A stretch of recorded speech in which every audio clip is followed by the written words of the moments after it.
Hey, welcome to everybody that's tuning in. This is the first episode of Let the Legends Talk. And this series is new to the channel, and I kind of wanted to do it to bring light to people who I find very interesting in the industry that I think had a real impact on the bodybuilding and the fitness space.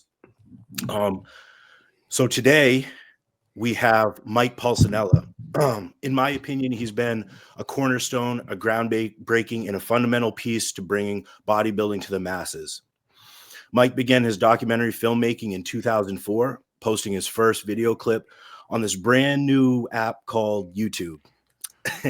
During his career, he's uploaded more than 470 videos about bodybuilding, fitness training on his YouTube channel, which I will link in the description below, Mike Pulcinella Video, including all of his full-length documentaries from Raising the Bar 1, 2, 3, and 4 to one that I think most people know about, Kai Greene in his series Overkill, Redemption, and A Day in the Life.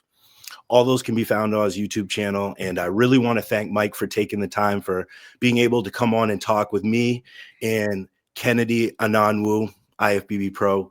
You guys probably know him better as Colossus Ken on social media. We're sitting down today, and I'm really excited for this conversation that we're about to have. So thank you, Mike, once again.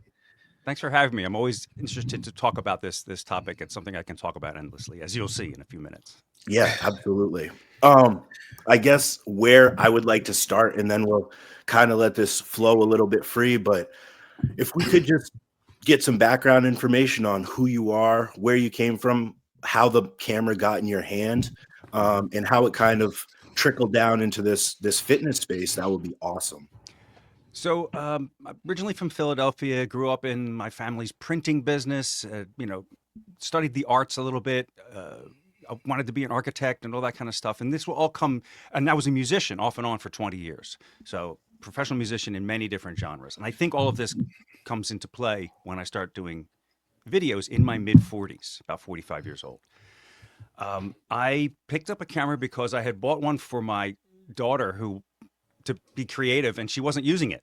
It was just sitting there gathering dust. And so I decided, let me see if I can do this documentary thing. How does someone do something like that? And I looked about for a subject matter. Now, my brother had been a bodybuilder. Dave Pulcinella had been a bodybuilder since a teenager. And he had taken some time off, and he was in his late 30s, and he was hitting this barrier where he wanted to get back into it and possibly get a pro card, around 40, in his early 40s. It was a big task. And I thought, let me see if I can make a video about him going to his next contest, which at the time was only a local Delaware show, and see if I can actually do this thing. And honestly, and I've said this a million times, so people who have heard me before have heard me say this, we really were just making it for our friends and family.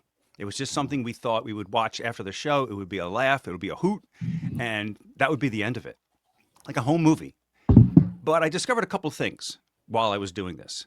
And this is, again, in 2004, we're doing this.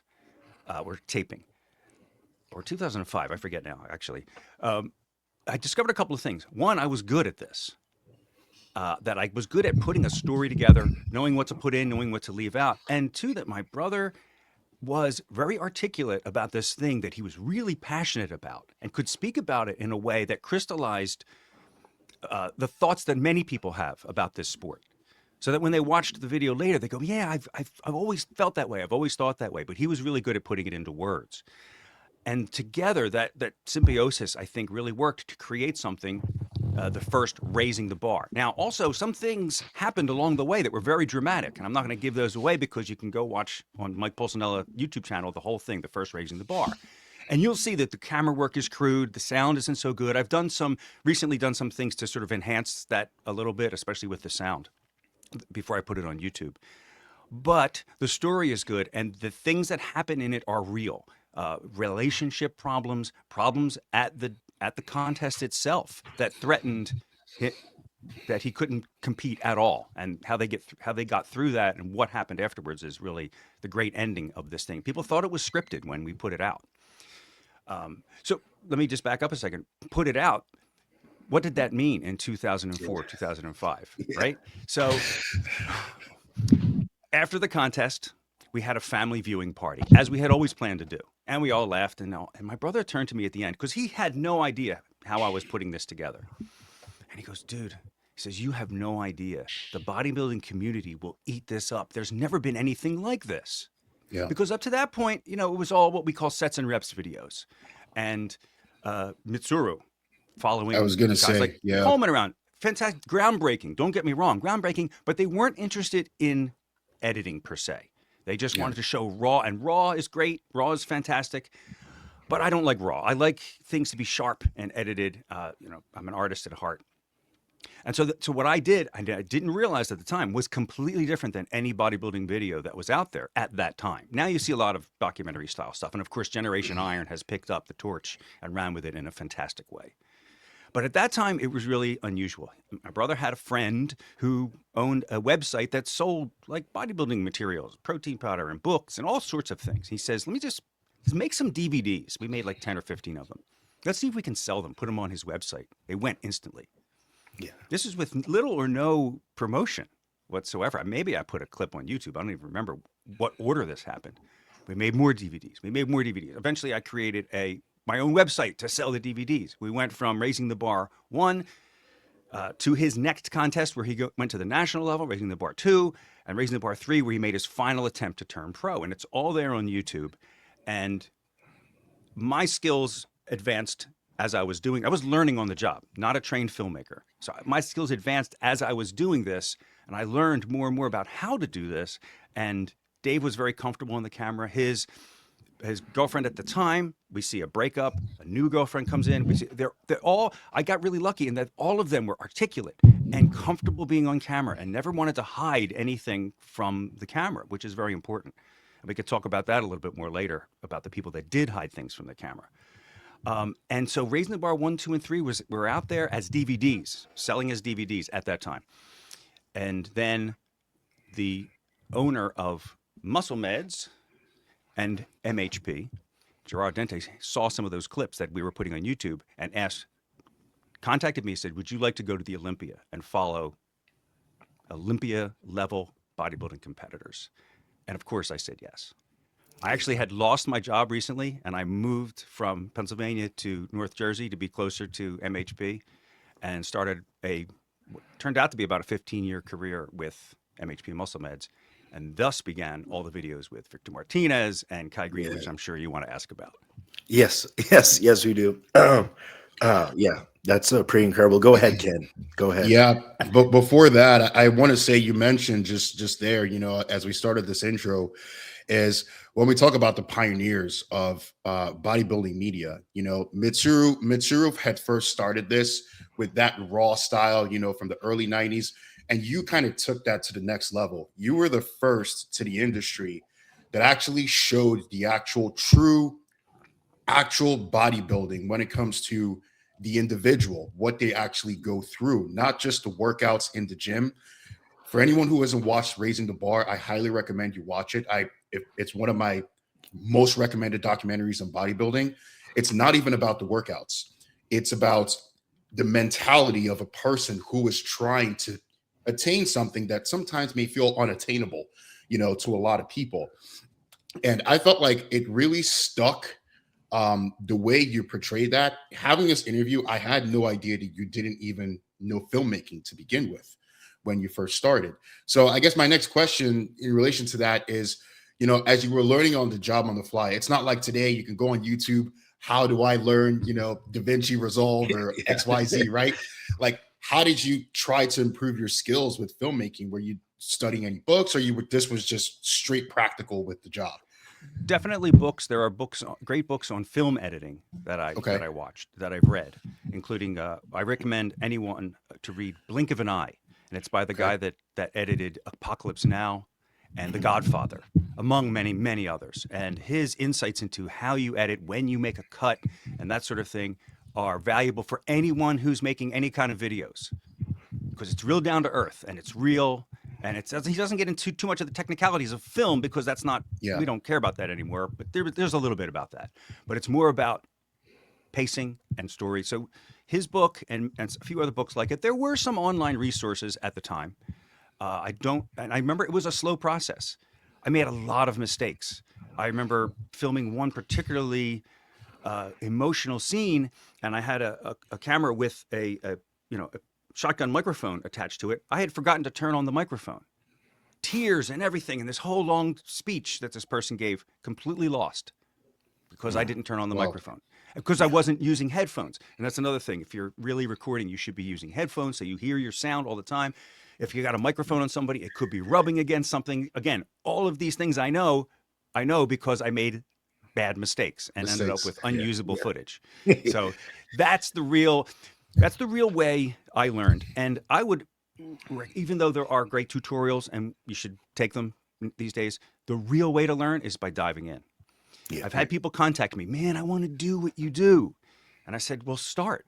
Well, what do you mean? I need some equipment. No, you don't. Are you kidding? The phone is a far better camera than what I had back then. It's more accessible today than more ever. Accessible. Yeah. And look up, by the way, short films made on an iPhone.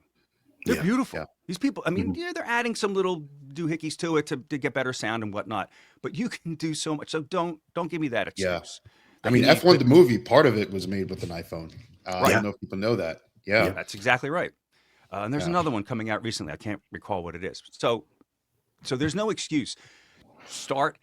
Go out every weekend. Do you know who Robert Rodriguez is? Made Spy Kids and some other movies. He was a real independent. Okay, so he created his own studio. He didn't want to work in the studio system. He created his own studio in his garage, and he ended up being what's the one with Antonio Banderas was his first one, where he's got like a gun in a guitar case, whatever. Robert Rodriguez. Yeah. You know what I'm talking about, right? So he made all these movies on his own with no help, scored them and everything in his garage. And his advice is the same thing. He says to young filmmakers, get your friends, go out in the woods or wherever on every weekend, shoot some footage, edit it all week, review it the next weekend, then go back out and fix the things that you messed up and do it better next time, and do that and do that and do that over and over again. Does that sound familiar? Reps? Does that sound familiar? The more reps you do, right? You got to start lifting those weights and training your eye and training your ear and all that kind of stuff. So my next, sorry, Mike, because I don't want to skim over. No. We're raising the bar. I don't want to get past there yet. I still want to talk about it. Okay, good. So my next question is you were one of the first that was doing this before you. There weren't a lot of companies. So going to the shows, if you go to a bodybuilding pro show today, people have got a camera crew with them, vlogging the whole thing. None of that existed. Mm-hmm. What was the response like at the shows coming from, I guess more of the officials, right? Because they don't really know back then, if you're filming this stuff, you don't know how that is going to look to bodybuilding outside. So did you get a lot of positive reinforcement from, the show promoters and things like that? Or you kind of had to jump through hoops to kind of get some of these recordings at the shows while you were doing this for Dave? Yeah, that's a good question. I probably had less resistance at the shows. Okay. And much more resistance trying to shoot at a Costco or a supermarket. Like when we tried to do the food things, which you see all the time now. Yeah. I remember we walked into a Costco, my brother and I, and they literally screamed, "He's got a camera! He's got a camera!" And they descended on us. You get out of here. I just wanted to show him picking up, all the chicken. The thing that we've seen a million times, we hadn't seen it yet. It was new, and I wanted to do that. That was where you really got resistance. It took me 6 months to get permission to shoot in an Acme supermarket down near Philly, where we lived. And it took me a week to get permission just to do a different project, to shoot a knee surgery of my cousin Steve. Like, it took about a week for the doctor to say, "Yeah, come on, come in." And I geared up to go into the operating room and shoot that. That was way easier than shooting in a supermarket. All right. So having said that, shooting at the contest, there were always official photographers there and official videographers there. And you don't want to step on their toes. And luckily, my brother is a very personable guy, as you know from the videos we've made. And he knew a lot of the promoters. And he said, "We're not trying to step on anyone's foot. We're not trying to make an official video that we're going to sell. We're just like trying to tell my story." Whether or not they got exactly what we were doing, which I don't think they really did at the time, because everyone was always surprised when they finally saw it. Wow, this is much better than I thought it would be. Whether or not they really got it, they trusted him enough to just let us have free reign and just go anywhere we wanted to go. And for the most part, I didn't have a cameraman in the audience and one backstage. It was just me. So Yeah. I literally had to be on my feet all day and trying to time everything, running back and forth. It was exciting. Don't get me wrong. I'm not complaining. But yeah, they were very understanding. Again, I think because Dave kind of sold it to them, and it's not like there were never cameras there before. Now it almost feels futile to go backstage and try to do something like this because literally everyone's doing it. Yeah. And every person has a phone in their hand, and again, nothing wrong. It's the advancement of technology. That's how that technology works. It brings abilities to people. Even myself. Now think about it. In order to become a filmmaker, before digital cameras, before computers and things like Final Cut and Premiere, you had to apprentice to a film editor. And all that entails. And so for years, you would just be tagging and cutting strips of films, putting them in bins, and just assisting him. Maybe you would get to edit a little bit. And that took years to get to the point where you were actually working on something, or as a director or anything else. The digital era put that in our hands. That means that there's going to be a lot of garbage out there because just anyone could put anything out there. But there's also going to be a lot of unknowns who wouldn't have been discovered any other way. I can consider myself one of those who just sort of slipped in under the radar. And so today, with everyone having their phones, again, there's a lot of garbage. 80%. There was a famous quote, I forget who said it, that like at any given time, 80% of everything is garbage. But the cream rises to the top. And over time, we look back and we think of whatever our favorite era of music is. You only remember the good songs, but there were some crappy songs too. There always is. Yeah. But the technology is enabling a lot of people to get out there in a way that they never were able to before. So I kind of, for many reasons, which we'll get to, I'm not shooting anymore, but I kind of lost interest because it wasn't special anymore. It wasn't like everyone was doing it and it was a commonplace thing. Plus, not to go on too long, but plus the kinds of things that people were doing. Well, let me put it this way, and you can cut this out if you want because I'm going to ramble a little bit about the process of doing this. So, my process of doing this, and I don't mind if you cut this. My process of doing this was to shoot everything, and then go and edit. That's not the way people are doing things now. You're seeing like every day or every week a little video as things go along. And the problem with that for me is, and why I think that the Raising the Bars and the Kai Greene stuff are so satisfying, is that they have an arc of a story. You don't know what that story is at the beginning. You only know at the end.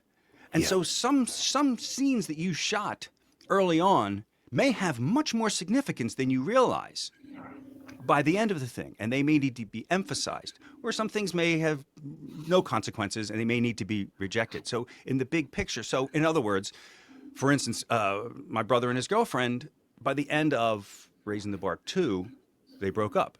Spoiler alert, right? So they break up.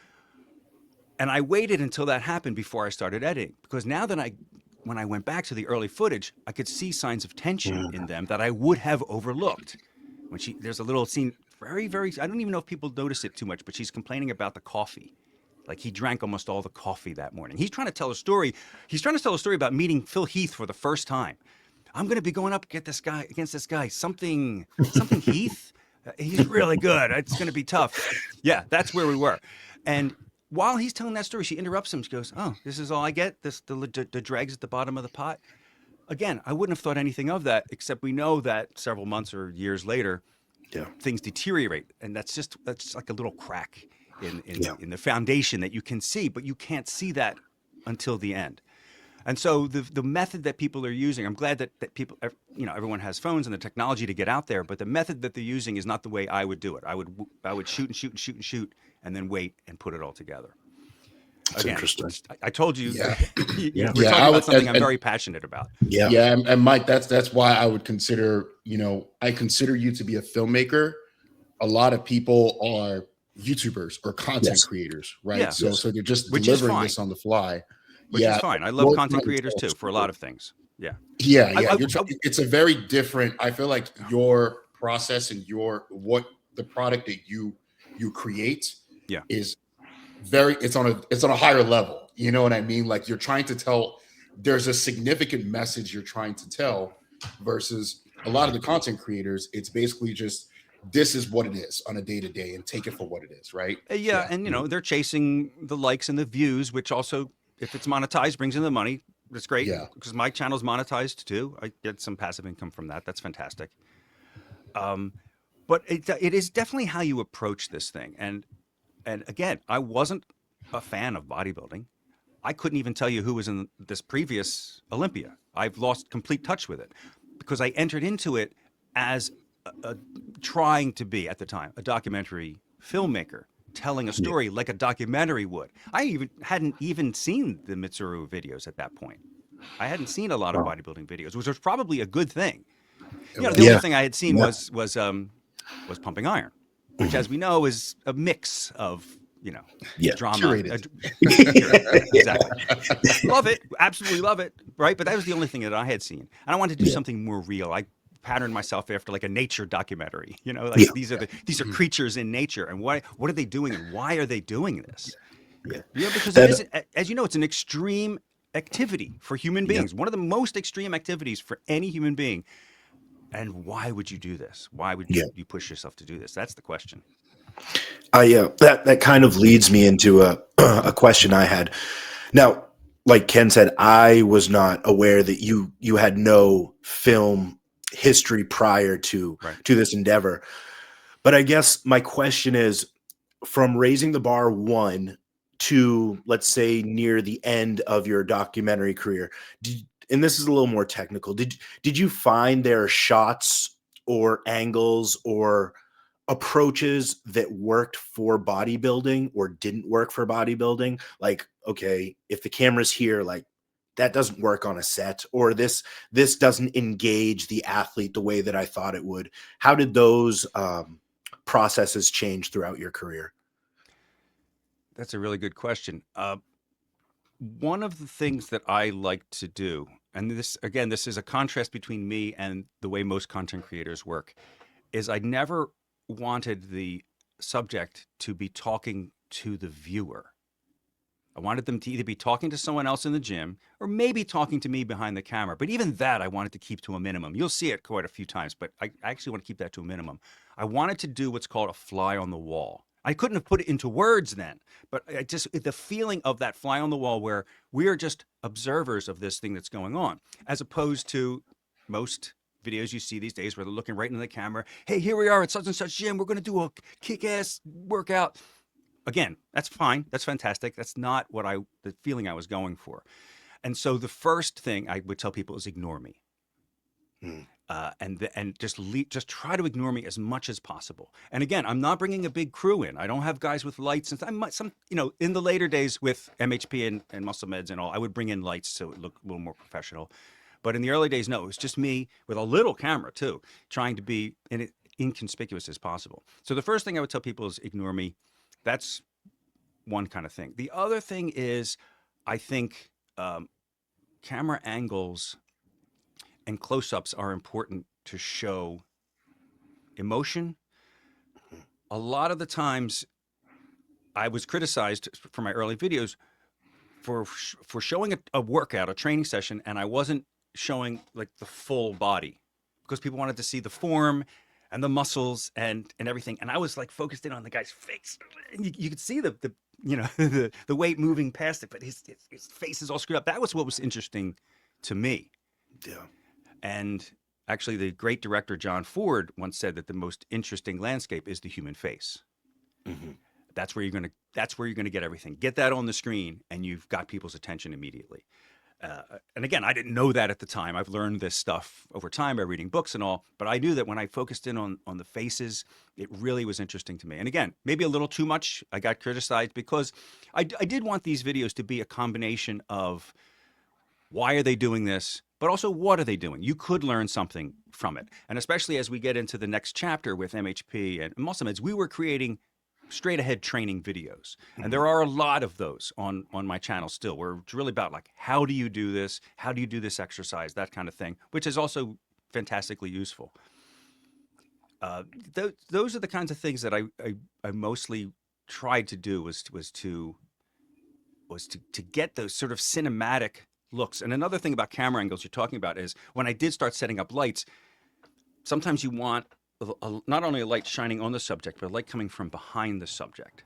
So you can get like a flare out as you're moving. The light sort of flares into the camera and all. But remember, you're doing this. I'm doing this all on the fly. This is all improvisational. It's not like we're setting up these shots. I throw up a couple lights. I know he's going to be working out there. I position myself here. And hopefully I can get that nice backlight if he cooperates. And very often people will be like, no, I don't think I want to do this exercise. And they switch to another machine and I'm all, but I got to go with it. So I got to go with it.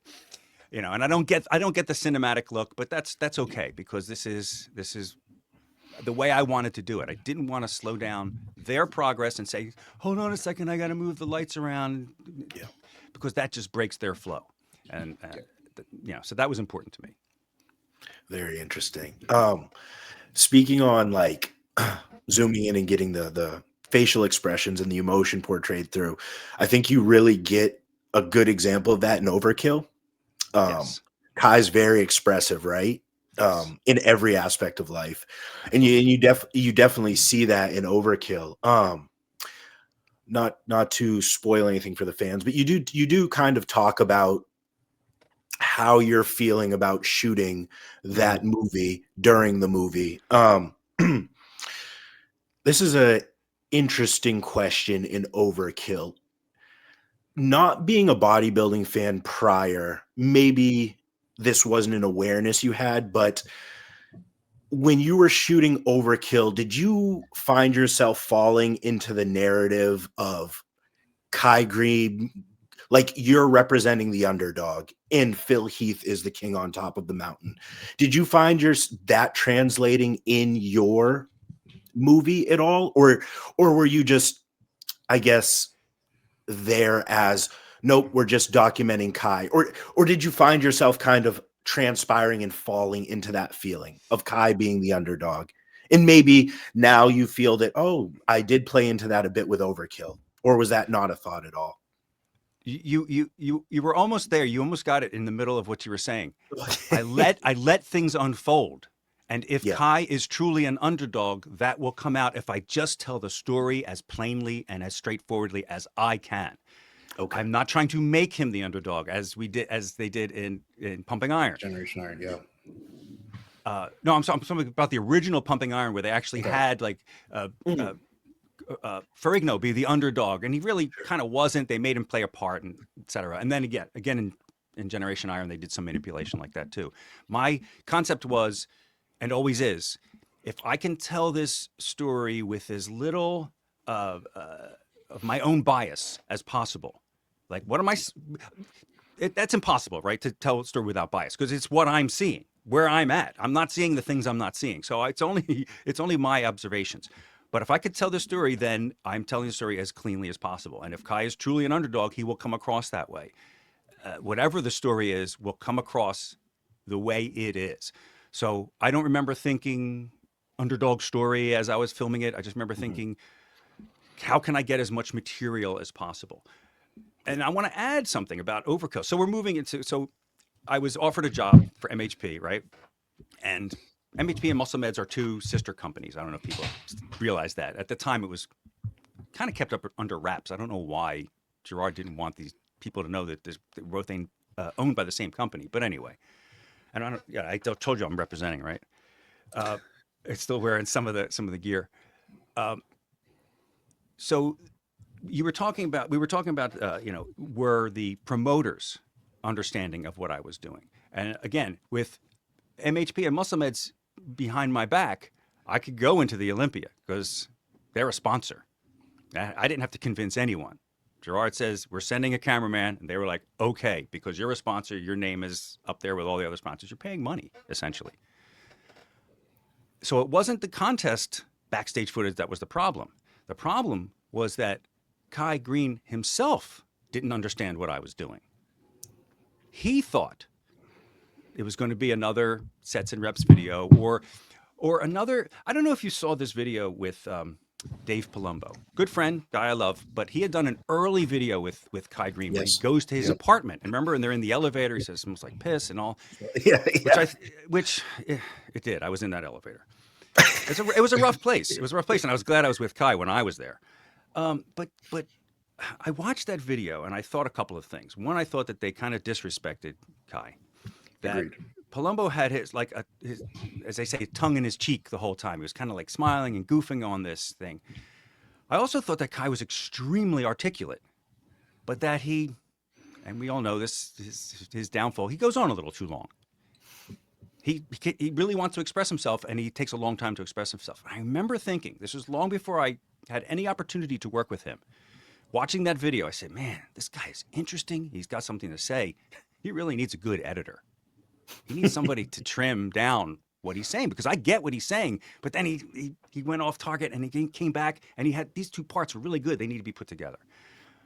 You know, you put that out into the universe and it comes back at you. And next thing I know, I'm working with him and I'm getting to edit 20-minute conversations down to 2 or 5 minutes and helping to solidify the message that he had for a lot of people. But in Overkill, he didn't understand that. He didn't, and you know, on his side, he shouldn't have to care about that. He is getting ready for his first Olympia, which is probably one of the most difficult things a human being can do in the sports realm. And here I am, you know, coming from the sponsoring company, and I'm like, yeah, I want to hang out with you in your apartment. He's like, no, I'll see you at the gym. I'll see you at the gym. I'm like, no, I got to hang out with you at the apartment. That's how I get my materials. I'm just going to hang out with you and just forget about me. And I got a little bit of that. I could have gotten a lot more had he watched Raising the Bar before working with me, which he didn't. Oscar Arden had. So Oscar knew what I was trying to do, but Kai was resistant. And again, I totally understand. You don't want somebody in the room. At one point, he said to me after the fact, "Do you really want to be in the room with me farting up a storm and stinking up the place?" I said, "Yeah, because that's bodybuilding. That's what happens. You know, before a show and your stomach, everything. I know this because I've hung around my brother long enough. Yeah, that would have been part of the story. I guess that's embarrassing. I don't know. I'm never the one on the other side of the camera, so I don't know how that really feels. But yeah, I wanted the real story, and the most resistance, apart from almost being tackled at Costco, was from Kai Greene in that first Overkill.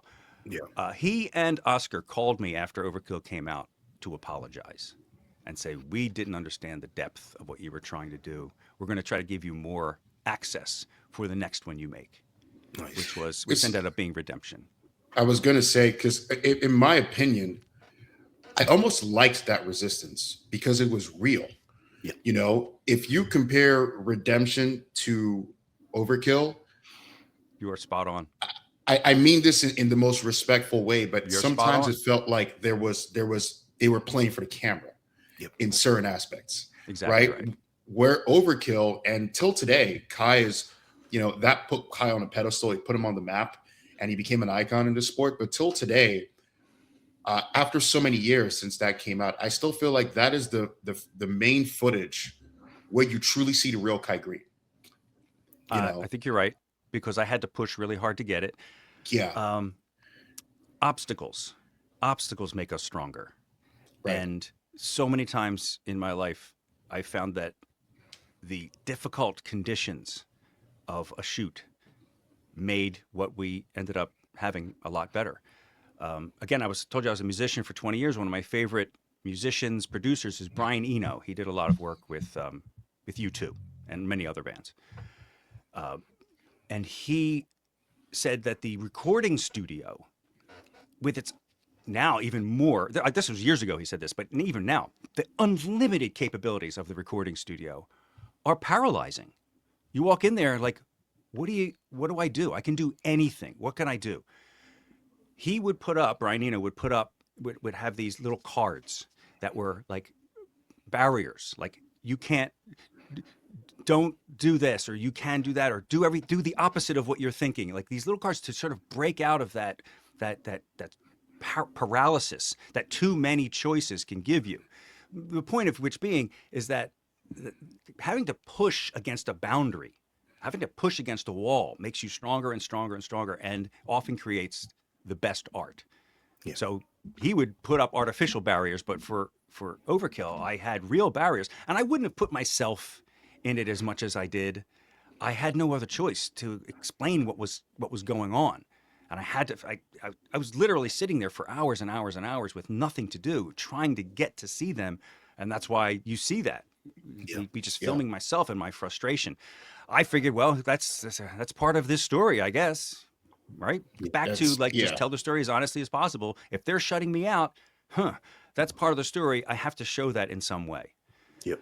You're absolutely right. The redemption has a lot of good training footage. There's a really good training section. You could learn a lot from it. But is it as real, as emotional as Overkill? Yeah. Even though they planned to give me more access? No, not really. Yeah, and that's what I found interesting, because for the resistance and for what they were doing in Overkill, you really see how far they went to the depths to try to get this thing. And the message of the story sometimes is like, you can try so hard, but the outcome is not always guaranteed, right? And you see the frustration at the end of that. You know, Kai has never been more concise and articulate in his message at the ending of Overkill, right? Yeah. So you see the frustration of how they went to that place. And I just found it really interesting. You know, I think Overkill is still, in my opinion, and I actually tagged you in it on Instagram, it's the #1 documentary anyone should watch in bodybuilding. Yes, it is the rawest and it is the most important documentary, because it really shows how far someone wants to, if someone wants to win, how far they can push themselves and put themselves in a dark place just to make that happen.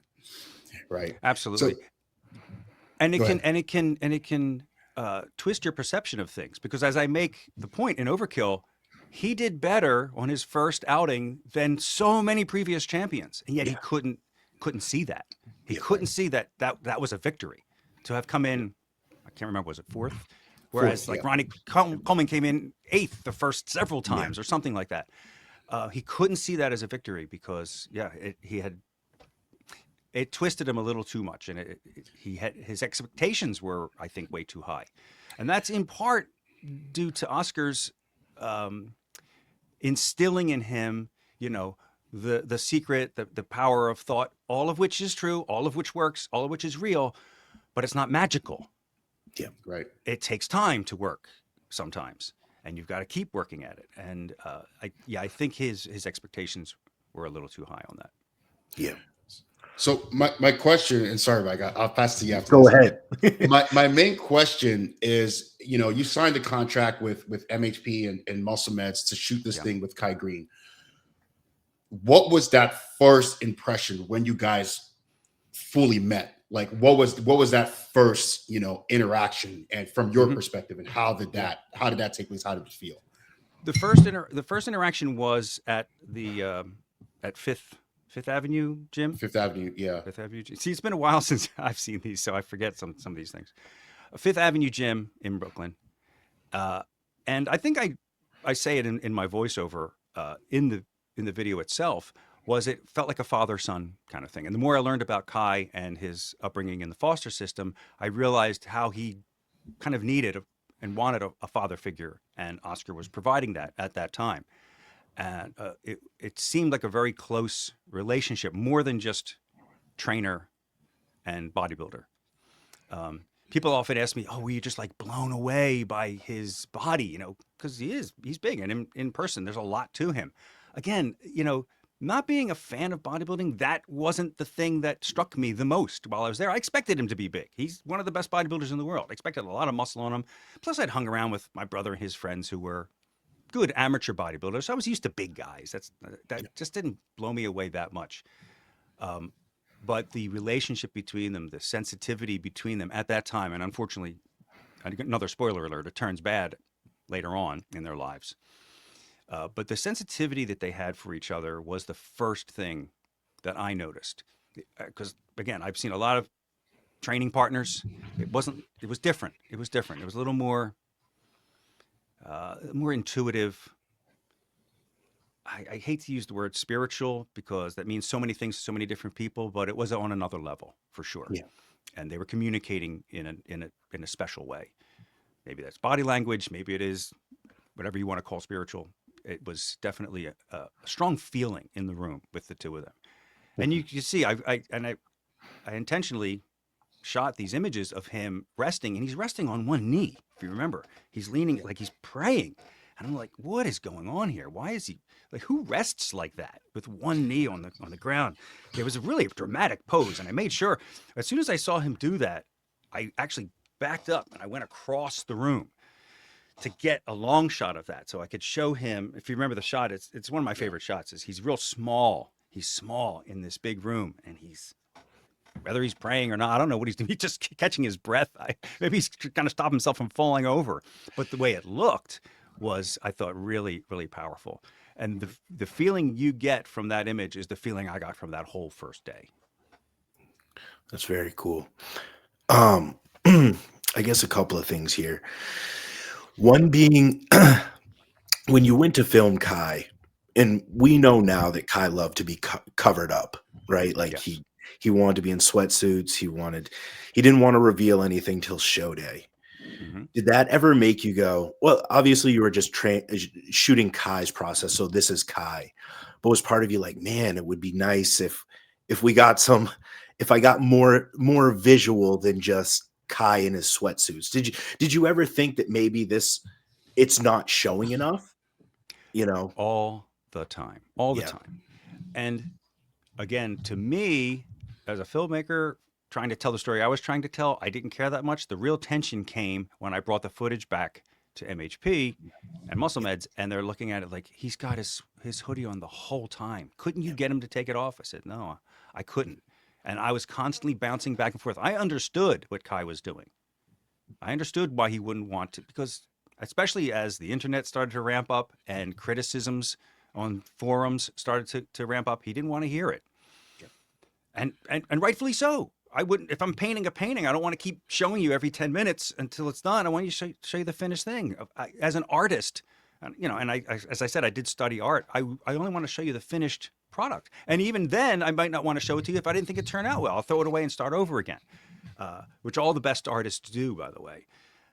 They produce a lot, but they only show you a little bit. So I understood his philosophy there. But again, I'm battling the commercial side of things, which is the fans want to see where you're at. They want to see the muscle. They want to see the body. And, he would reluctantly take it off. And I even say in Overkill, he reluctantly goes shirtless for a part of and he looked fantastic. Of course, he looked great. Of course he wasn't ready for the stage, but he shouldn't be at that point. We were a couple weeks out. That was a constant struggle. And there's another video I have of him. Was that part of the Day in the Life series where he's doing a photo shoot for Muscle and Fitness magazine, I think. And of course he has to take his shirt off. And it's after the show and he's still in great shape. But I got more footage on that day just shooting over the shoulder of the regular photographer of him, training, and so you can really see his body. I got more footage that day than I got probably in all the years I had shot with him, only because he was contractually required to show his muscles. Why else would they be doing this photo shoot? But for me, there was a lot of times where I have to call Kai out on this, where I think he gave me a hard time. He knew I was the middleman, but he gave me a much harder time than I think he should have sometimes, because he is as contractually obligated to Muscle Meds as anyone. At one point, when I started to get really personal with him, even more personal than what you see, I wanted to get into his life story. He really retreated from me at that point. So this was, I guess, after Redemption, and I started talking about it because I had many private conversations with him about his life story, and I wanted to start to get into that with him. But because I was working for Muscle Meds, and he had a lawyer friend who, very wisely, by the way, advised him not to give his story to Muscle Meds, which was me. He didn't want to give away his life story to someone, to a company who had signed him just to be the face of a product. Yeah. He expected to be, on billboards and on a product. And all of a sudden, here I am, like, tell me about your childhood. And he's like, I didn't sign up for this. And at the time, I was I was resentful because I had done so well with my brother's story. I figured I could do this with you too, man. I can do it. And he didn't want. That's when he really started to back away from being cooperative with me. We had a recording session late in my tenure at Muscle Meds where.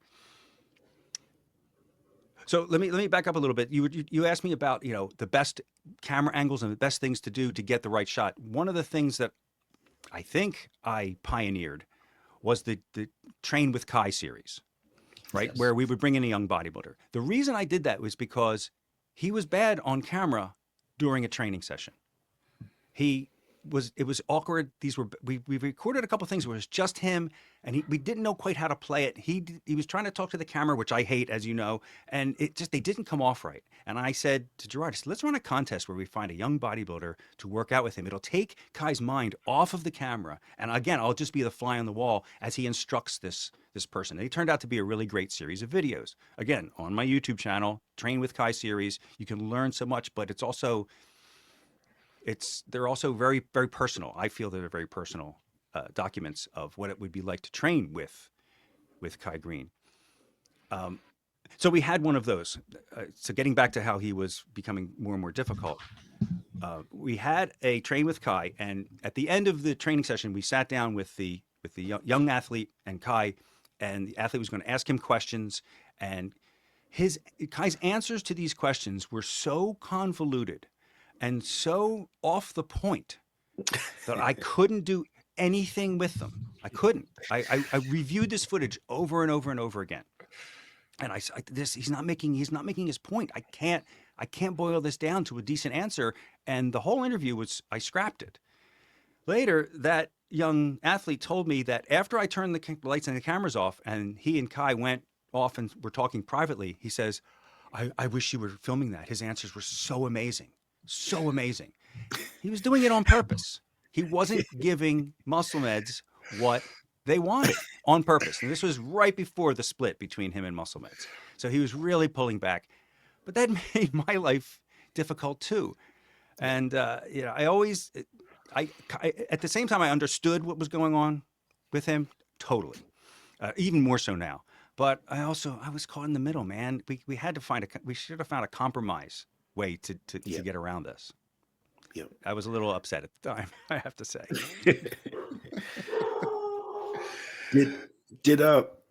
Do you have any? Well, first, do you go back and do you watch any of your films? I do. Do you still go back do. and watch? Yeah. Some of them I'm pleased. I'm like, oh, that looks better than I remember. Some of them, oh, I wish I hadn't done it that way. Well, yeah, that's kind of where I was going. Do you have any in hindsight moments where you go, man, in hindsight, I wish I would have? Not necessarily about this stuff. Okay. I have a lot of that about being a musician. All right. I was a musician for many years, and I have some recordings that I made of some songs that I think that if I had gotten the right group together, we could, and I had really pushed, we could have done something with it. That's a whole other story that no one's interested in here. But as far as this is concerned, no, I went farther with these videos than I ever expected to. Again, remember, the first one with my brother, Raising the Bar 1, was just for fun, just for a party we were going to have. And to be backstage at the Olympia with some of the greatest bodybuilders of all time saying hello to me, and again, I'm not blown away by the fact that they're bodybuilders, but I'm very appreciative of where I am. And a lot of these guys are great, and I knew what they did to get to that point, and that was incredible to be there. So no, I don't. There is one thing I should have done differently. Is after it was all over, after I left MHB, I should have created Generation Iron. Yeah, I should have created a production company, right? Yeah, and they did it, and I was like, oh, I was watching them do it, and I'm like, man, they're good filmmakers. First of all, they do all kinds of documentaries, right? Yeah. And I've seen some of the other ones. They're great filmmakers, and they have obviously more resources than I have with filming and editing and all that sort of thing. And they do a great job. But I mean, there's a part of me that goes, man, I should have, gotten a loan or something and put together a studio like they did in New York and started doing what they're doing. They're definitely on top of the game right now. Could I have put myself there? I don't know because Vlad and all those guys, they love the world of bodybuilding. They love being immersed in it. And I, not to the same extent. I don't to the same extent, right? I don't See, love the world so much. I love telling stories of anything where people are passionate. And I always say, if it had been, a quilt making competition, I would have been just as passionate about telling that story as I was about bodybuilding. So I don't truly think I could have created, you know, but, the next generation iron. see, Mike, that's why I disagree with you, because I feel like because you weren't from the world of bodybuilding, your stories, you were able to pinpoint and point out things that a lot of us bodybuilders kind of take for granted, things that we kind of see all the time. You kind of look at it from the perspective of someone who's never done this. It's the And outsider's because of perspective. that, Yeah. you were able to appeal to people that were outside of this niche called bodybuilding, which is why, that was what catapulted Kai Greene. The regular bodybuilders at the time, they understood all that stuff. Me, the kid in college, just looking at this stuff, it was new to me, and that kind of sold me. But I do want to move on to your other projects, the ones that are not as popular. I know you had some pretty interesting ones. So one of the ones that I really liked was NYBB Blue. So for people who don't know, it was MHP athletes in New York, and it was supposed to be like a reality style of these bodybuilders in New York and how they live their lifestyle. So I guess my question is, did you have any aspirations? Because that felt like it was going to be more like a reality TV show type of feel. Did you have any aspirations to take some of your work to TV at some point? That's exactly what NYBB Blue was about. Right. That's how it was proposed to me by Gerard. See if you can put together something that's kind of like a pilot or a prototype for a bodybuilder-based reality TV show. And that's what I started to do. And not to toot my own horn, but I did it completely by myself. Look at at the cast and crew. Just look at the credits of any reality show. Look how many people are involved, and realize that those, however many episodes I put together, was only me. I'm not complaining about it. I'm proud of it. But it was exhausting. Probably the most exhausting thing, to follow 5 or 6 bodybuilders around for however many months we did it, in their lives through the contests, and try to put together something that had the flow and the feel of a reality show without the fakery of reality. We didn't want to start faking things. So I wanted it to still be as real as possible.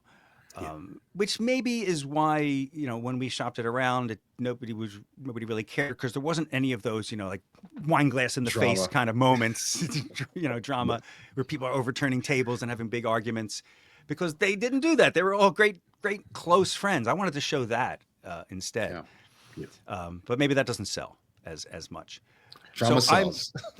It sure does. So look, I'm super proud of that series. And again, that's still on YouTube. It's on the MHP channel, I think, as well.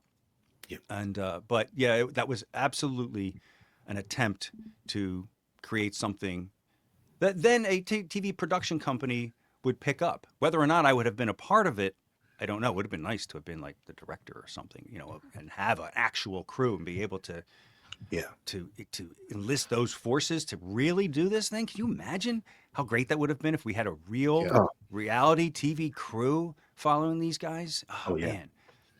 Yeah. That's what I would have thought, because I remember, back then the episodes, I think they would come out like I don't know what the span you guys shot this, but they were coming out like weekly or over a set period of time. And it stopped, and I was like, this is such a great show. Like, I would love to see this continue. But I would be in my grave if I continued. It was so much work. So much work. I will say, go. I was just gonna say, NYBB Blue is personally, I think, my favorite, because like Ken said, I was up and coming at the time, and I think what I loved most about it was it showed the realness of the blue collar bodybuilder, right? Like, you weren't in a nice mansion. Bodybuilding wasn't the only thing, They still went to their day jobs. They were cooking their rice in the rice cooker. They're rinsing their like, you see, they're out there taking their kid to school. That bodybuilding wasn't necessarily this glitz and glam. You can be a pro bodybuilder and still be grinding to get to the top and working like an everyday person. I think that's what, for me, made NYBB Blue so relatable. It's like, these guys are just like me. I'm working 50, 60 hours a week, but bodybuilding's still the ultimate focus. And I do wish selfishly that that series could have gone on longer and we could have got a couple seasons of it. I do too, the right way though, with the right people and, with an actual crew. Here's a perfect example of something I was talking about earlier.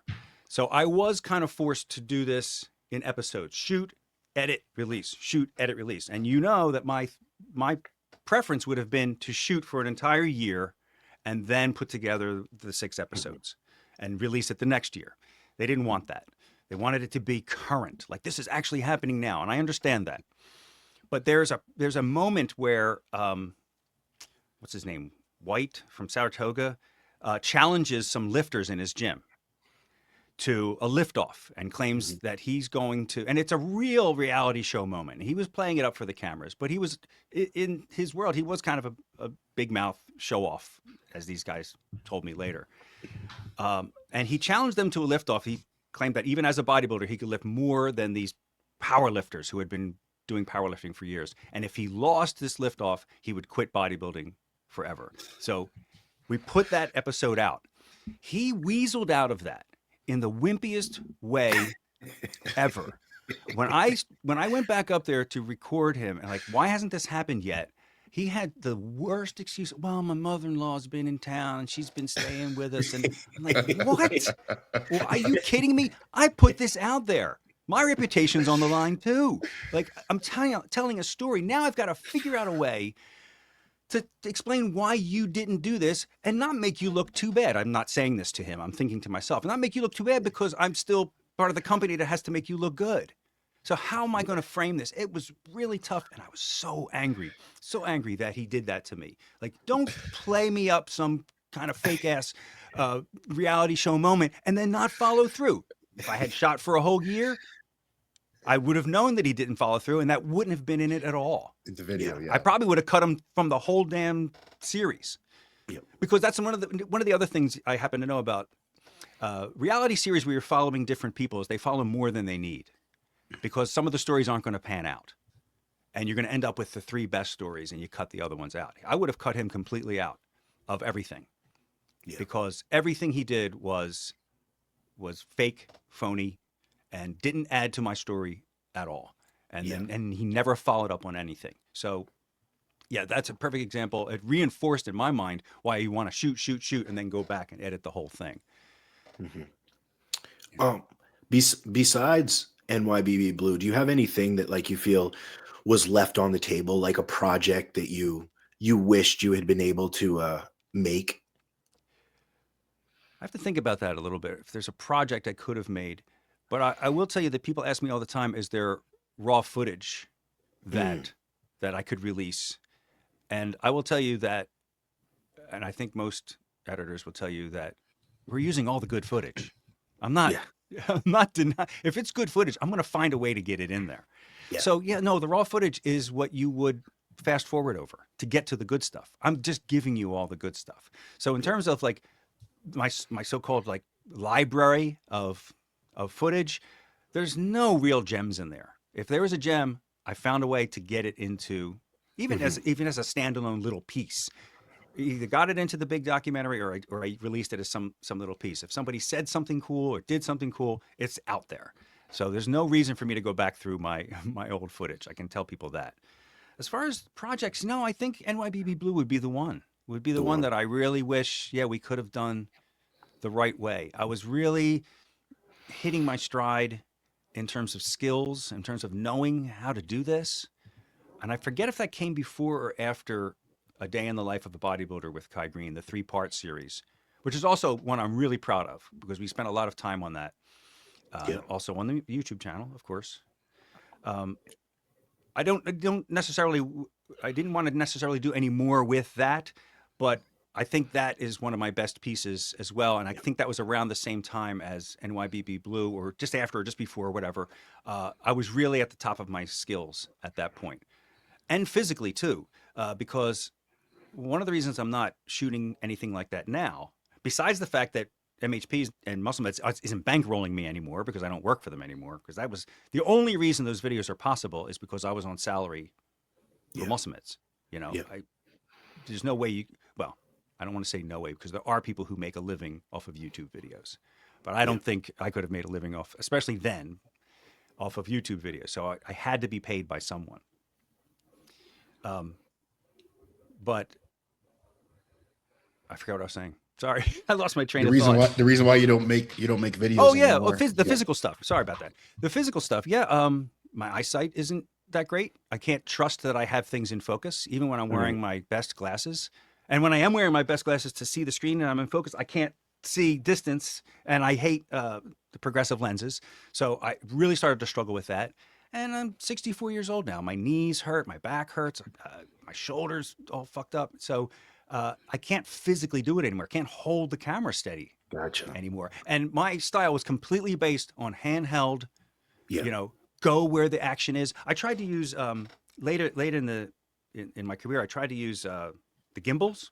Gimbal. You really need to plan out your shot for that.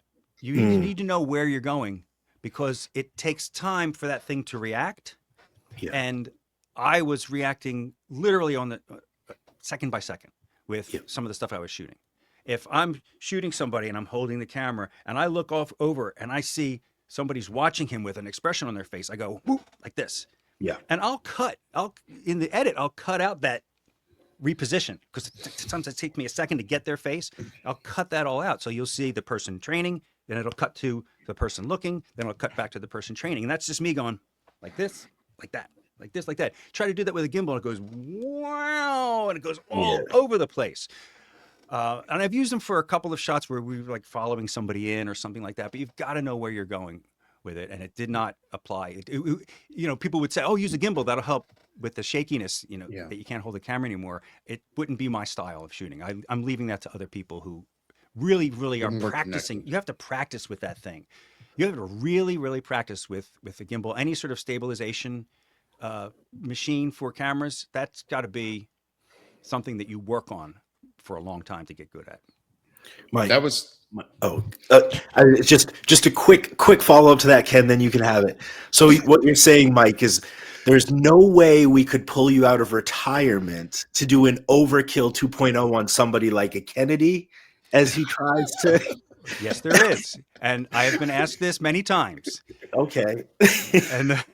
and the question I ask is, what's the budget? Yeah, How much money do we have? Because we're going to have to hire cameramen. Yep. And to do it right, like we should have done NYBB, we need multiple cameramen. And for a lot of the Train with Kai stuff, I did sort of hire extra cameramen so I can get 2 shots at the same time. That's really important with some things, is to have 2 angles at the same time. It would be enough to take me away from, you know, pay for a year of me not going to my job.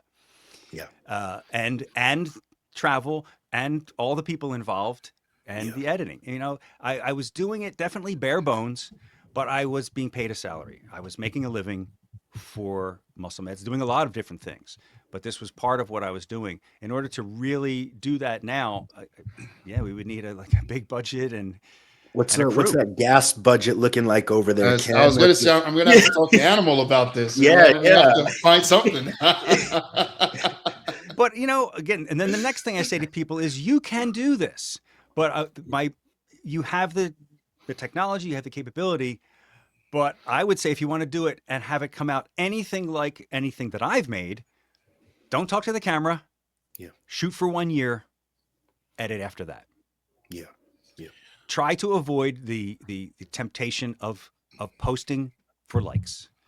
If you want to create a real documentary, you can do that. You know, once it's all edited, then you can start releasing clips. Boom, boom, boom, boom, boom. Okay, watch this over here, and fun little clips, and you get your likes, you get your whatever, you get your exposure and shares and all that kind of stuff, which is super important once you have the finished piece done. Again, so only if you want to do something like the things I have done, that would be my but you know, there are plenty of people doing today I did this, today I did Yeah. that kind of stuff, and being super wildly popular with it and doing a great job. So I'm not putting that down. I'm just saying to do my style, it takes a long time and Yeah. a lot of work. I definitely missed that. I mean, my question was in the same vein with everything we're talking about. So with technology today, filmmaking has never been more accessible to, That's right. you That's know, right. the consumer, right? So if you could do things again with today's technology, all the products you did, you were in your prime, you know, what would you have done differently? Would you have, you know, sold it to Netflix? Would you have, you know, what would have been the plan, so to say, if you had the availability to do it? Yeah, that's a good point. Because some of the early stuff, raising the bar in particular, um, one, because I was making it for my friends and family, just for myself, and two, because I didn't know any better, I used a lot of copyrighted music. I Right. would just take music off of iTunes and use it. Um, and obviously, you can't do that. So the versions you see on YouTube now have all been remastered. I've taken out all copyrighted music and I've put in either music made by a friend of mine, Martin Bailey, who created the score for Overkill. Uh, uh, Great just score. fantastic, great Yeah. score. So there's some pieces by him in those in those bits, or just royalty-free stuff off of Envato or something like that. You know, because although I fell in love with the songs that I've used, and I thought that really worked well with my editing, obviously I can't use them, so I had to find something similar. So for those reasons, those early things I couldn't submit to Netflix because they were full of copyrighted music, and I had at that time no way to take it out. Now the tools have gotten to the point where you can strip out music and leave the vocals, and that's what I did this past year to get those raising the bars onto YouTube. The other thing is that for documentary type stuff, you really have to have, and this is again going back to having a crew, you have to have somebody getting release forms from everybody in the room. Yeah. Like outdoors, you know, you can shoot, and if somebody walks by or even talks on camera, if you're outdoors, that you know, the law is that you can shoot anything anywhere. But once you're indoors, there's privacy rules and regulations, and that's why documentary filmmakers have a person or persons grabbing everyone in the room. If they've been on camera, can you sign a release? And if you don't, that's why you often see somebody blurred out in the Yeah. background, blurred out here or blurred out there. They didn't give a release. They wouldn't sign a release. And especially for the raising the bar stuff, there's so many people in that I looked at submitting to festivals, to film festivals. The paperwork to do that for a documentary includes permissions from everyone involved, not just a copyright music problem. Permissions from everyone involved and every venue involved, and I had none of that. I was just doing it all on the fly.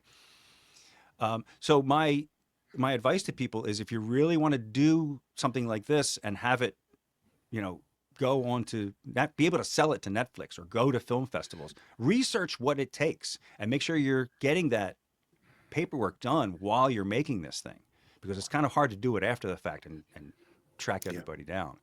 You know, yeah, it would have been great to have put these things on Netflix. It would have been great if I had known what I was doing and not just sort of, you know, doing it off the cuff, for sure. Yeah. And that's great advice. That's great advice.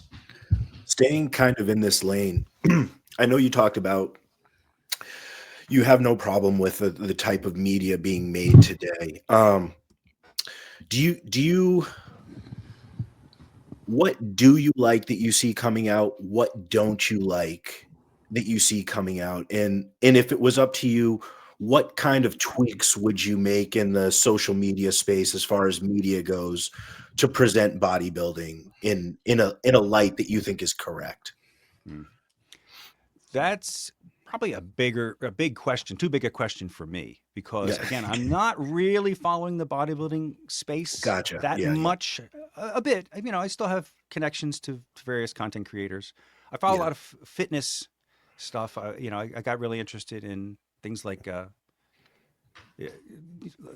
MMA and things like that. You know, when again we working for MHP, I did interview some MMA fighters and stuff, and some boxers and stuff, and that's actually more interesting to me than bodybuilding was.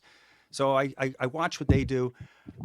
again, and this is so personal. The thing that always stands out to me is when someone is playing to the camera. I don't like it. There's this young woman, and who will remain nameless, fantastic gymnast, but she's constantly she's so aware of that camera.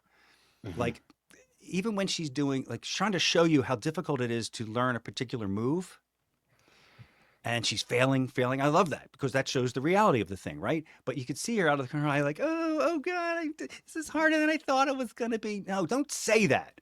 Don't say that. You're covering up. You're covering up the real emotion that you're feeling in that moment by playing to the camera. I'd rather have a fly on the wall camera watch you and hear you curse to yourself or whatever it is that it's going to naturally come out of you. But that only happens if the camera person is around you for a long period of time. Again, this is the time constraints. It takes a long time for the athlete to forget that you're there. And my brother and various people in the Raising the Bars said, I forgot you were even in the room for some of that stuff. And that's just because I was just always there. I was able at that point in my life to spend that much time. You don't get that with content creators today. You get quick shots. Hey, let's do something real quick for the gram.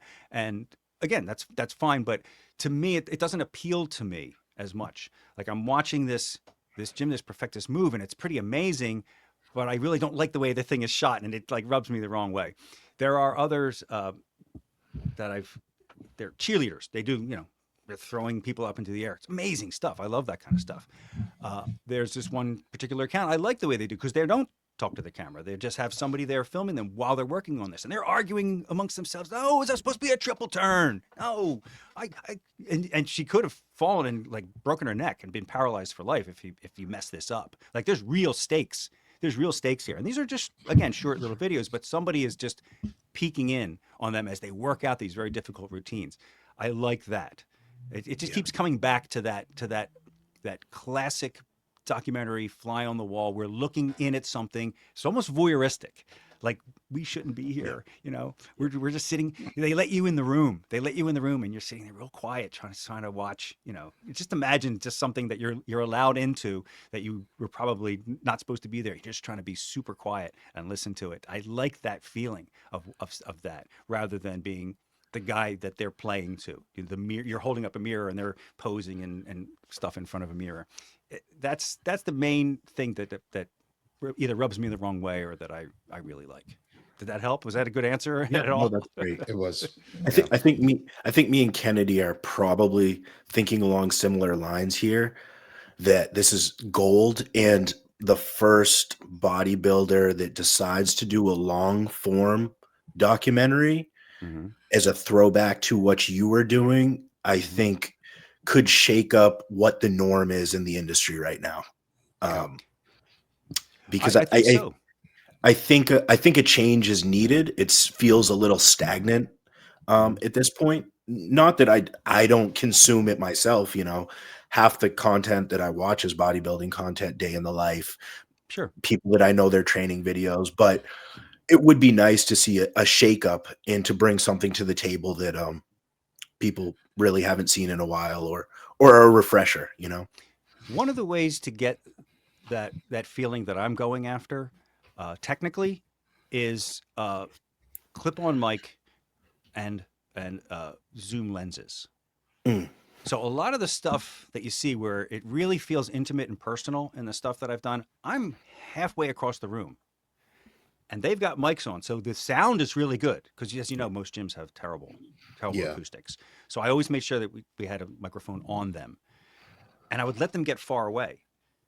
And I would try not to be obvious about using my camera sometimes, and just sort of fade into the background. And once you're not shoving a camera into someone's face, they can sort of forget about you, especially if they're working on getting this exercise right and lifting heavy weights or whatever. And you really have to concentrate on that. They can't be paying attention to me.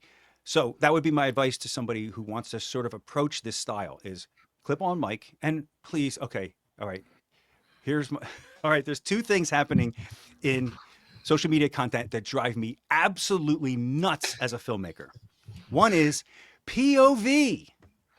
POV is a specific kind of shot. If you've seen Silence of the Lambs, there's a shot, right, where you see He's wearing the infrared glasses and she's going around the room. It's his Yeah. POV. That's a POV. It's a point of view shot. You don't see the person. You see what they're seeing. Yeah. People put POV on fucking everything. They don't know what it means. And they're using it wrong. And they're only using it wrong because they see other people using it wrong. Yeah. So now it's a thing. Now it doesn't mean anything anymore. And the other one is the clip-on mic that they're holding. It's got a Yeah. clip. It's so you don't have to occupy one hand. Why are you holding it in front of your face? Only because it's a thing now. Yeah. It's a thing because they see other people doing it. And does that get you more views? Is that like a trending thing? Holding the mic, hashtag holding the mic? I don't know. But it drives me nuts because those are great for just clipping on and forgetting about them. Yeah. So that's what I would say. Get a clip-on mic, clip it on somebody, hide the transmitter pack, and then get as far away as possible. Get a good camera with a what's called a long lens where you can zoom in, and you're going to get.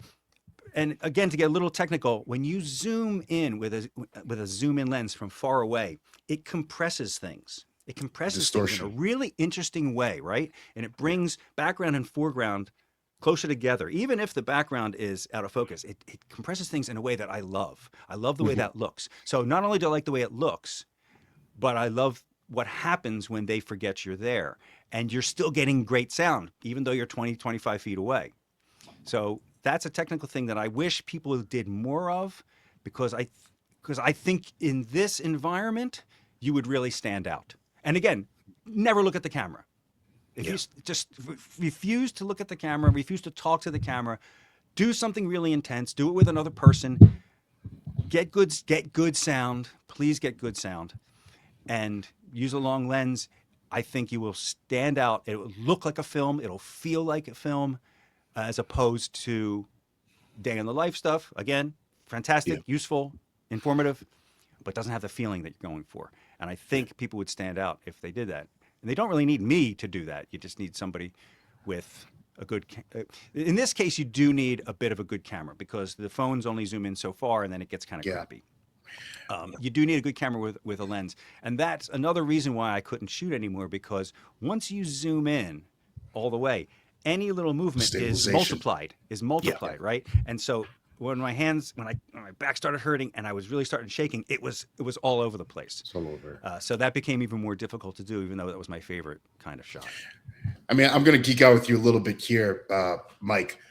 Every filmmaker, photographer, videographer, they have their favorite focal length, right? You're talking about zoom lenses. So what is your favorite focal length of, I'm guessing you're talking about a telephoto style. So what's your favorite of that? All the way out. I'll say all the way in, as zoomed in as possible. Whatever that is. Now, I have a confession to make. As a musician and as a filmmaker, my knowledge is spotty.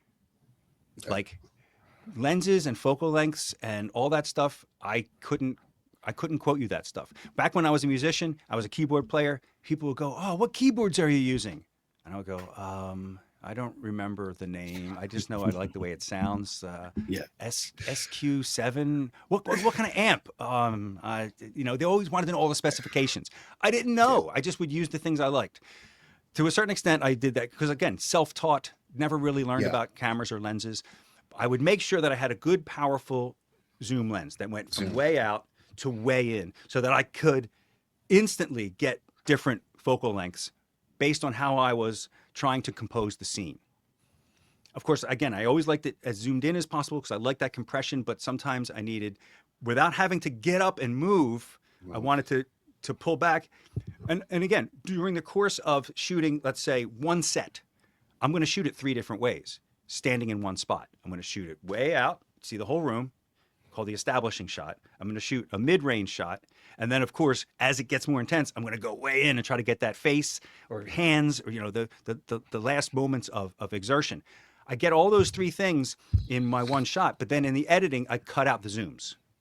And that's a lot, sometimes why it seemed like there was multiple cameras when it was just me, because of cutting out the zooms, cutting out me shifting and moving to another position, cutting that all out and just making them hard cuts.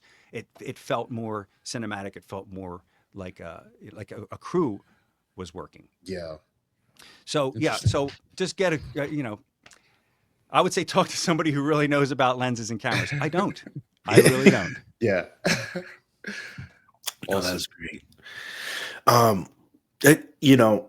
Ken, do you have any other specific questions? I have one more. Okay. Question. Mike, I feel like I could talk to you all day. You're such an interesting person to me. I'll be quite honest. Such an interesting person, and I appreciate that. You're someone who really inspired the formative years of what I'm doing today. You know, so for me, this is Mike told me, oh, I'm going to be interviewing Mike Pulcinella. Would you like to join? And I said, absolutely. This is insane. My last question for you is, obviously you said that you're no longer shooting, for filmmaking, but an artist is always an artist, right? There's that starving or demand to create. So what are you doing these days? What kind of projects and things are you doing? Well, I am a podcast producer. Okay. And a content creator for social media for like law firms. Okay. Who need content creation. I help them create either podcasts or short clips, or I'll put something together, for them. I'm working with a company right now. I just started working with them. They help monitor apps. Like when apps are in use, they help with the statistics of apps. How that's going to be interesting in a podcast, I have no idea. I'm really interested to get into that with them. I've also done a lot of voiceover work. If you watch my videos, and again, one of the things that made them stand out back in the day was, and I still don't think anyone's doing it, is voiceover. I was like a journalist writing up my opinions about what I'm seeing and doing a voiceover. I always wanted to be a voice guy. When I was a kid in grade school, I would imitate commercials for my friends and make them laugh and stuff like that. So one of the main reasons I did voiceover in my videos was because I was actually making the videos so that I could have the fun of doing the voiceover. That was really the fun part for me is doing that part. So I've been recording audiobooks. I have several audiobooks on Audible. One for a lawyer, and one for a guy who, how do I put this? He helps musicians with their posture, is the most easiest way to say it. There's something called the Alexander technique for actors and singers and musicians that help you avoid some of the things that happen to, like, say, guitarists, and they get hunched over from the strap. It's an entire book of exercises and things to prevent music-related physical problems.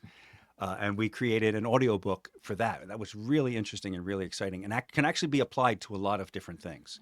I was actually applying it myself to the way I stood in front of the microphone while doing the audio. I was actually like, oh yeah, he's right. You got to stand differently. You got to think about this differently. So that was pretty cool. I did doing social media for a distillery. That was really fun. So I love whiskey and gin and all that kind of stuff. So I'm more in the the social media voice space right now than because I really can't really get out there and shoot. So I do need to stay creative. You're right about that. In my life, I've always had creative projects going on. And when I quit being a musician after 20 years, just totally burned out on being a musician, that's when I picked up that video camera that my daughter wasn't using. And I go, let me challenge myself to do a creative project. And that turned into all of this by let me see what I can do.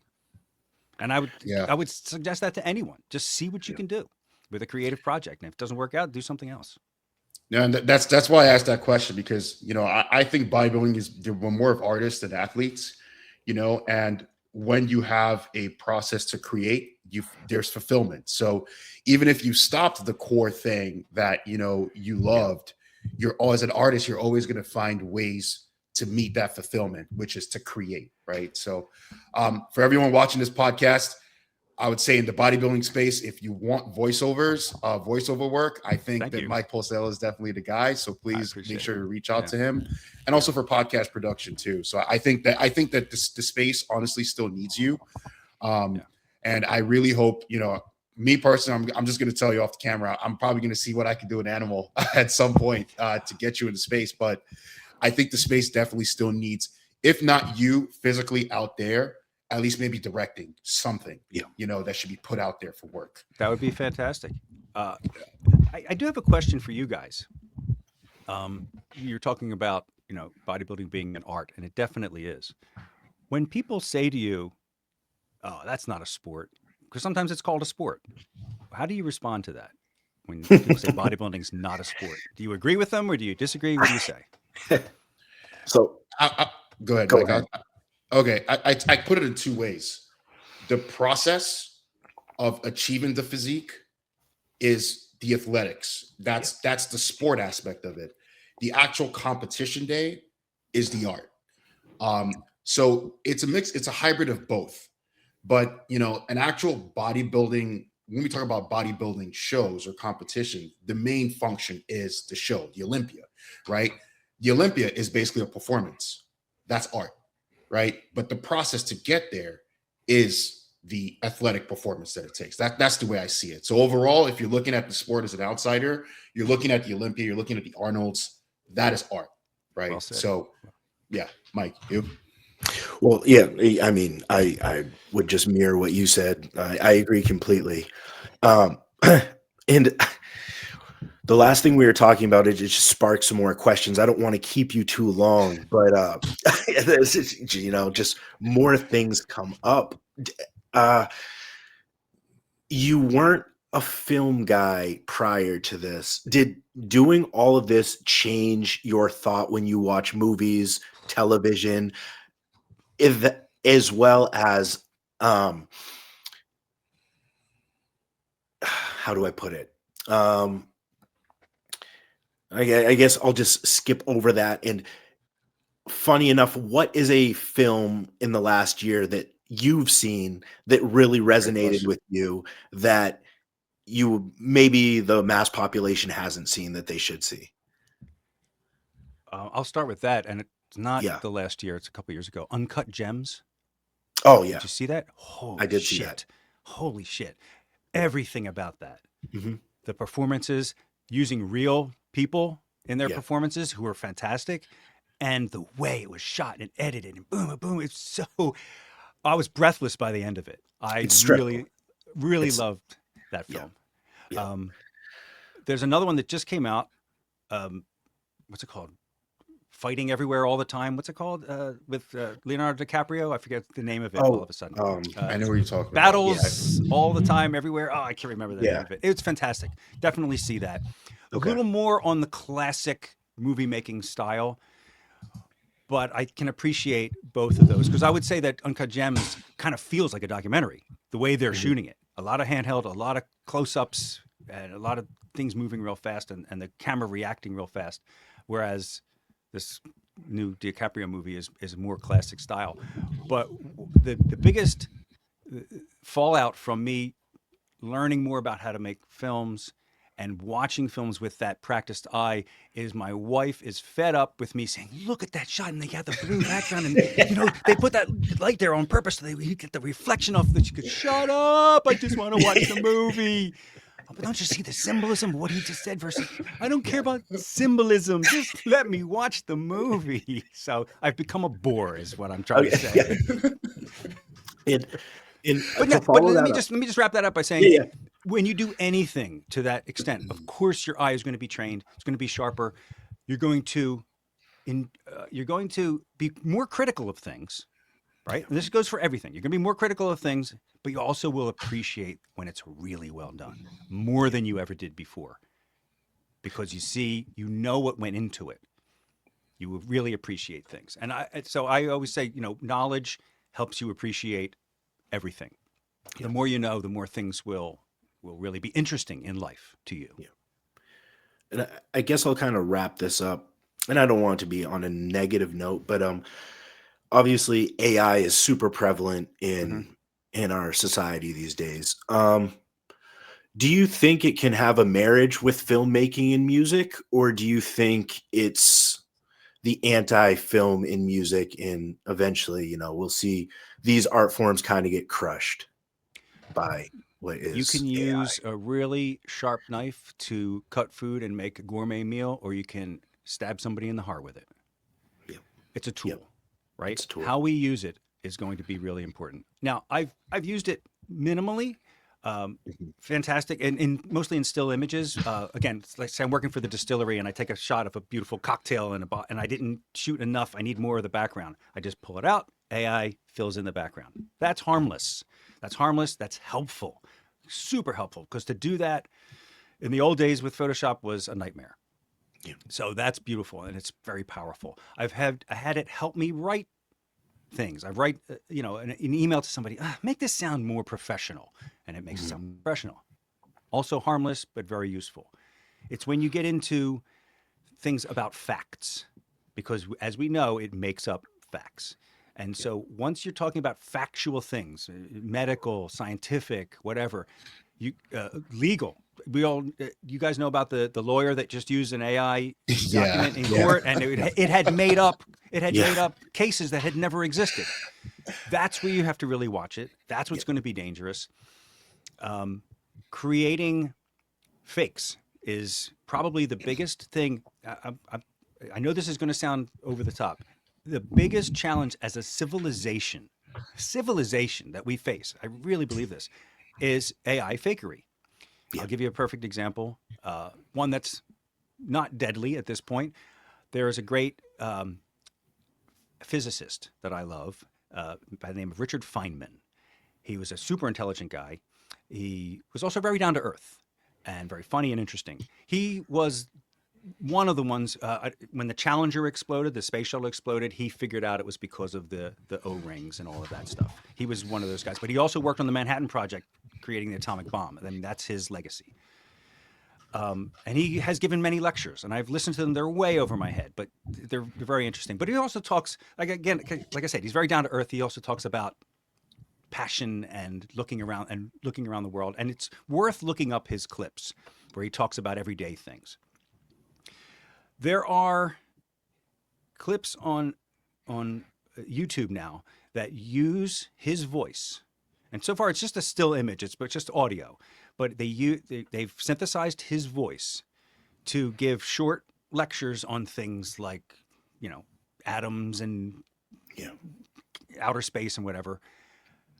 And it's 85% of what he said, and 15% manufactured by AI. Well, what is the 15%? I have to now go to his original documents and try to figure out what's real and what's made up. And there are some physicists in the comments saying some of this is inaccurate. It's not exactly right. But it's his voice. It's his voice. My opinion is, if you wrote an essay about this thing and you gave your opinion, you added some things to it, whether they're right or wrong, that's your voice. But it's as if you're taking a person, you're putting them in quotes, and you're quoting something they never said. Once that becomes truly and utterly undetectable, which we're almost there, there is no authority. There is no ultimate authority for anything you see ever. And so when everything can be questioned and there is no ultimate answer, what happens to a society?